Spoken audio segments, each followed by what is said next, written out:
आपण बघत आहात जीवन गौरव लाईव्ह। यूट्यूब चॅनलला सबस्क्राईब करा। जीवन गौरव लाईव्ह या आपल्या यूट्यूब चॅनलला सबस्क्राईब करा व बेल आयकॉनवर क्लिक करा। माई वृद्धाश्रमाच्या वतीने निरक्षर महिलांसाठी मोफत साक्षरता प्रशिक्षण वर्गाची सुरुवात। साक्षर व्हा, आत्मनिर्भर व्हा। मुख्याध्यापक शिवाजी चव्हाण। 8 सप्टेंबर रोजी युनेस्कोच्या पुढाकाराने दरवर्षी आंतरराष्ट्रीय साक्षरता दिवस साजरा केला जातो। या जागतिक उपक्रमाचा एक भाग म्हणून छत्रपती संभाजीनगरमधील माई वृद्धाश्रमाच्या वतीने कष्टकरी कामगार वस्तीतील निरक्षर महिलांसाठी एक अभिनव उपक्रम सुरू करण्यात आला आहे। एनजीओबीटी फाउंडेशन संचलित माई वृद्धाश्रमाने समाजातील निरक्षर महिलांना साक्षर बनवण्यासाठी मोफत प्रशिक्षण वर्गाची सुरुवात केली आहे। यामध्ये महिलांना वाचन, लेखन, अंकगणित, आर्थिक साक्षरता आणि व्यवहार कौशल्यासारख्या विविध महत्त्वाच्या विषयावर प्रशिक्षण दिले जाणार आहे। या प्रशिक्षणाचा मुख्य उद्देश निरक्षर महिलांना साक्षर बनवून त्यांना आत्मनिर्भर करणे आहे। महिलांना समाजात सक्षम बनवण्यासाठी आणि त्यांच्या दैनंदिन जीवनात सहज व्यवहार करण्यासाठी आवश्यक कौशल्ये मिळवण्याची संधी दिली जाईल। महिलांना साक्षरतेच्या मार्गावर आणण्यासाठी ही मोफत प्रशिक्षण योजना सुरू करण्यात आली आहे। या कार्यक्रमाला प्रमुख अतिथी म्हणून मुख्याध्यापक शिवाजी चव्हाण, केंद्रप्रमुख विजय लहाने, मुख्याध्यापक तानाजी तायडे, अरविंद कुलकर्णी, प्राध्यापक डॉक्टर मारुती गायकवाड, मुख्याध्यापिका लताताई शिंदे यांची प्रमुख उपस्थिती होती। प्रमुख वक्ते म्हणून प्राध्यापक डॉक्टर मारुती गायकवाड यांनी साक्षरतेचे महत्त्व आणि त्यांची महिलांच्या जीवनात भूमिका यावर मार्गदर्शन केले, तर तानाजी तायडे यांनी आंतरराष्ट्रीय साक्षरतेवर विशेष भाष्य केले। संस्थेचे अध्यक्ष रामदास वाघमारे यांनी आर्थिक साक्षरतेचे महत्त्व आणि साक्षरतेच्या माध्यमातून स्वावलंबन यावर सखोल मार्गदर्शन केले। या कार्यक्रमात कष्टकरी कामगार वस्तीतील 60 महिलांना साक्षरतेचे विशेष प्रशिक्षण देण्यात आले। तसेच महिलांना साक्षरतेचे साधन म्हणून मोफत सचित्र बालमित्र उजळणी पुस्तिका, वही, पाटी, पेन आणि खाऊचे वाटप करण्यात आले। बोधी फाउंडेशनच्या वतीने सोमवारपासून परिसरातील निरक्षर महिलांसाठी मोफत साक्षरता वर्ग शिक्षक दाम्पत्य रामदास वाघमारे, मीरा वाघमारे हे वर्षभर मोफत वर्ग घेणार असल्याची घोषणा यावेळी करण्यात आली। हा उपक्रम महिलांच्या सक्षमीकरणाकडे एक महत्त्वाचे पाऊल आहे। कार्यक्रमाचा समारोप महिला सक्षमीकरणाच्या दिशेने एक महत्त्वपूर्ण पाऊल म्हणून झाला। या उपक्रमाने महिलांच्या जीवनात सकारात्मक बदल घडविण्याच्या उद्देशाने प्रेरणा दिली। हा उपक्रम माई वृद्धाश्रमाच्या वतीने येत्या सोमवारपासून घेण्यात येणार आहे। जर प्रयत्न केले तर अशक्य गोष्ट सुद्धा शक्य होते। तर यांचं एकच ध्येय आहे की गरिबीतून माणूस वर यायला पाहिजे आणि गरिबीतून वर यायचं एकच आपल्या गरिबाकडे साधन आहे, ते म्हणजे शिक्षण। आज आंतरराष्ट्रीय साक्षरता दिन आहे। शासनाच्या अनेक योजना आहेत, परंतु त्या फक्त कागदावर आहे। मी सुद्धा एका शाळेचा मुख्याध्यापक आहे। जुलैमध्ये सर्व शाळांना निरक्षर महिलांचा सर्वे करायला आम्हाला आदेश आला, 2-3 निरक्षराचा सर्वे। आणि ज्या निरक्षराच्या सर्वेमधून ज्या माता भगिनी पालक अगदी 80 वर्षाचा म्हातारा सुद्धा असला तरी त्याला शासनाकडून सर्व पाठ्या, पुस्तक, साधन आणि त्यांची शिकवायची सोय। परंतु सर्वे हा डुप्लिकेट होतो। आमचं प्रशिक्षण झालं पूर्ण। माझी शाळा एनटू एरियामध्ये आहे।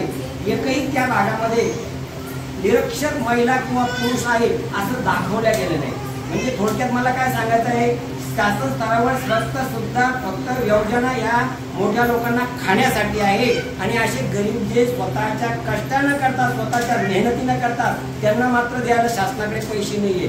निरक्षर महिलांसाठी तुमच्या एरियामध्ये कोणाकडे आले का शिक्षक? या ठिकाणी आजूबाजूला शाळा आहे, घरी येऊन सर्व्हिस करून त्या निरक्षर महिलांना शासनामार्फत सर्व सुविधा आहे आणि हे प्रत्येक शाळेला कंपल्सरी आहे। परंतु हे होत नाही आणि म्हणून आपण आहे त्या परिस्थितीमधून जास्त ठिकाणी आपल्याला राजकारण करायचं नाही, पण मध्यमवर्गीयाला जर आपल्याला मजबूत व्हायचं असेल, जर आपल्याला आपल्या परिस्थितीतून बाहेर पडायचं असेल तर या सर्व गोष्टींवर मात करून सर्वात महत्त्वाचा जो विषय आहे तो म्हणजे शिक्षण। तुम्ही तर शिकाच। आणि जसे आता आजचा साक्षरता कार्यक्रम ज्यांना लिहिता वाचता येत नसेल, आई शिकली प्रगती झाली। एक जर आई शिकली तर 2-3 पिढ्याचं उज्ज्वल भविष्य होतं। आणि मुलांना तुमच्याकडे पाहून परिस्थिती किती वाईट असू द्या, बाबासाहेबांचं उदाहरण आपल्या पुढे आहे।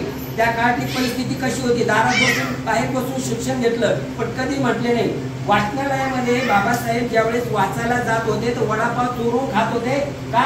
मी जर जेवायला गेलो तर माझा तेवढा वेळ तेवढा वेळ वाचायचा वाया जाईल, माझ्याकडे तर पुस्तकं नाही आहे, वाचायला बसलो, ही धारणा आपली सुद्धा पाहिजे. आपण विनाकारात म्हणतो शाळेत 2 रुपये फी मागितली, वही मागितली, मुलांना पेन मागितली, त्यावेळेस आपण म्हणतो नाही रे त्याला देत नाही, मुलांना सहलीला पाठवलं देत नाही, इकडे वाटेल ते नको ते खर्च करतो पाहुण्या रावळ्यावर याच्या त्याच्यावर, पण शिक्षणाला महत्व नाही. मी सर्व माता भगिनींना एकच हात जोडून विनंती करतो, तुमच्या मुलाबाळाच्या लेकराच्या शिक्षणासाठी कोणतीच घराची अडचण काढू नका.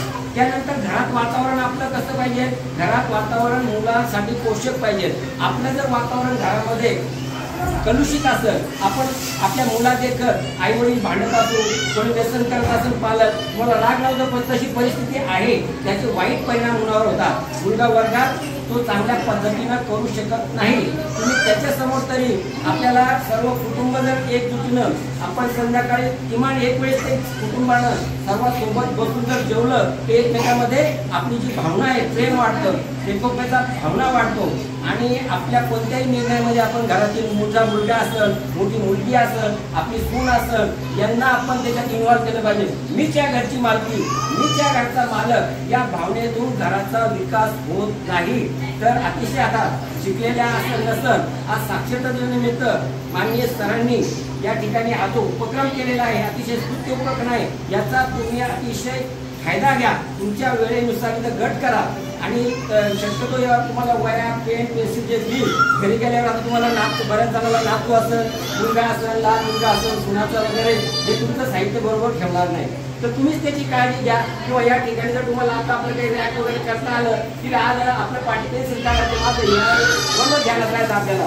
आणि तर ते तुम्ही आपली बुद्धी आता परिपक्व आहे, आपण काही लहान नाही. तुम्हाला एकदा सांगितलं का कसा काढायचा, ली कसा काढायचं, नाव कसं, तुम्ही स्वतःच सही जर शिकले आणि थोडक्यात वाचन जर शिकले तर खूप झालं. तुम्ही आता तुमच्यापैकी बऱ्याच महिलांना माझी लाडकी बहीण योजनेअंतर्गत अनुभव आला असेल की सहीचं काय महत्व आहे म्हणून. तर सांगायचं तात्पर्य हेच की शिक्षणाला पर्याय नाही.